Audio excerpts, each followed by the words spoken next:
afternoon, Dr. Joel, Dr. Schlanger, Mrs. Lyons, faculty, staff, and my fellow students. The other day, we launched a blender.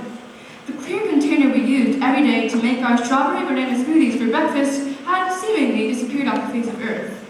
I put it in the dishwasher last night, and it's not there anymore, my mom yelled. She was right. Among rows of sparkling clean plates and cups in the dishwasher, our blender was nowhere to be found. How could such a large visible piece just vanish? Blender, where are you? My little brother Cody sang. We dug through the kitchen trash and even checked inside the washing machine. It wasn't there. We looked everywhere around the house with no luck. Just as we were about to blame our dog Bernie for devouring the blender, Cody shouted, "It's here!" Bending down, he was pointing into the open dishwasher. "Oh, Cody," I laughed. "We already looked in the dishwasher. It's not there." "It really is here! Look," Cody said again, matter-of-factly. To our shock, the blender was in the dishwasher, sitting quietly in front of us the whole time. I couldn't believe it. How could something so close and obvious go unnoticed? Then a thought came to mind. This story of our lost blender was just like my 9-year journey of self-discovery at Buckley. Just as I relentlessly searched for the blender that was right nearby, I spent years searching for my place within the Buckley community, only to realize recently that the answer had been within me all along. Since starting at Buckley in kindergarten 9 years ago, I often wondered if I belonged in this community. I always felt different from my classmates. Early on, it was the English language that I did not speak at home.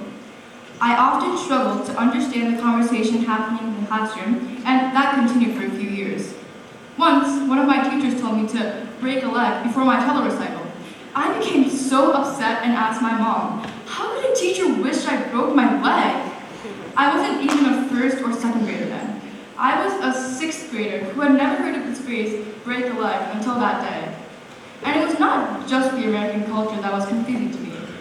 This is not what you guys like, but I did not think pizza was delicious, and I never understood the hype over peanut butter jelly sandwiches. And don't even get me started on apple pie. Not only did I speak differently from my classmates, but I also did not like what they ate. My lifestyle was so different from my classmates that I constantly felt out of place.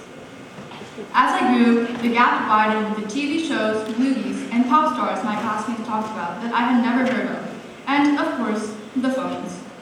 Before my classmates had their phones and social media, I was, already behind. But once they got them, I officially became out of the loop. Most of the time, I absolutely had no idea what or who they were talking about. I admit, I pretended to know them, only to go home and Google them later. I Googled everything. Turning red? Googled. Sus and Cotton 4K? Googled. I remember in 3rd grade, Descendants 3 was the most popular movie. Of course, everyone had watched it, except me. Whenever my classmates talked about Descendants, I would join in and actively contribute to the conversation solely based on my Wikipedia knowledge. When Halloween came, everyone dressed up as one of the Descendants 3 characters. I thought joining in would be a great idea, even though I had never seen the movie. It wasn't until the trick-or-treating that I realized I had mistakenly worn a Descendants 3 costume with a wig from Descendants 2. I quickly took off the wig and hid it at the bottom of my candy-filled Halloween bucket. Keeping my cool, I continued my trick-or-treating, making sure no one noticed. One of the most stressful rituals my peers participated in that still haunts me today was when they sang the latest pop song together, like Boomerang by JoJo Siwa. I hummed along with them, being extra careful not to reveal that I didn't actually know the song. Then I'd go home, run up to my room, and practice along with YouTube, only to find, the very next day, my classmates had moved on to the later Taylor Swift hit. I often thought to myself, all my hard work was for nothing. I felt like I was in a never-ending cycle of trying to catch up with my classmates. All this may sound funny now, but in all seriousness, I often question whether I'd find a place where I could be myself. A girl who might not know the latest trends, but was caring, helpful, and sometimes even funny. I often imagine what it would be like to attend a large school with 500 students in a grade. With that many students, surely there had to be someone who would understand me. I pictured myself walking into that giant building greeted by hundreds of students who would chant my name and lift me in my wildest imagination, being embraced for who I was by a huge crowd of students. Then, this past September, I experienced one of the most unforgettable moments of my life during the rehearsal for our first assembly that was hosted by the 8th grade class. It was the moment I had been waiting for. I felt as if I suddenly found myself and became in tune with who I am. It was more than just a feeling. It was a moment when I knew it was okay to be me. Here's how it happened. During the rehearsal, everyone was having a good time, laughing. We practiced running down the aisle as our grand entry, laughing our heads off just because we couldn't stop laughing. Everything we touched, every word we said, I thought, was funnier than the last. That day, there were no quiz. There was no judgment. We genuinely shared a moment as 32 friends who liked each other and got along awesome. We come from 32 different bones, life experiences, personalities, and interests, yet we fit together so well. At that moment, I realized I no longer needed to Google everything all the time. Anything I didn't know, I could ask any friend. I no longer needed to hum the song I didn't know or the costume of the character I'd never heard of. What I had been searching for, the community that accepted me for who I was right in front of me. Instead of imaginary friends from a giant school, I had 31 real friends I had gotten to know so well and grown to love.